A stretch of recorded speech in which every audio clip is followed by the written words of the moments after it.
Okay, so in this example, we're going to look at two where there are more than two forces acting on our object. So here's our object. We've got a force in this direction, which is 1,000 newtons, a force in this direction, which is 1,000 newtons. Here we've got 800 newtons, and here we've got, let's make that a little bit shorter, we've got 600 newtons. Okay, now I need to deal with these as pairs. So I'm going to deal with these two as one pair, and these I will call my vertical pair.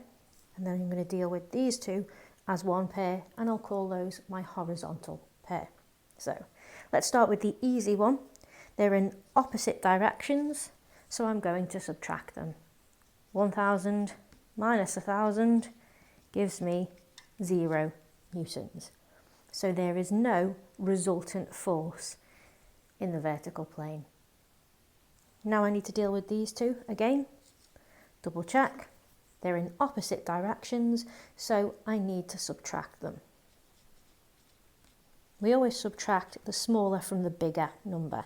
So 800 minus 600 gives me a resultant force of 200 newtons. Now again, because force is a vector quantity, I can't just say it's 200 newtons, I also have to give the direction.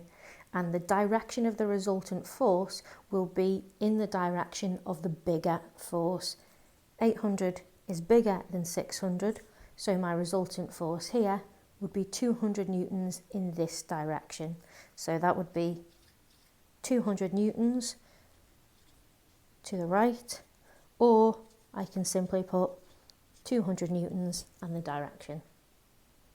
Now, you're not asked here to draw this as a diagram, but if I was then asked to draw this resultant force as a diagram, all I would need to do is draw out my object, whatever it is,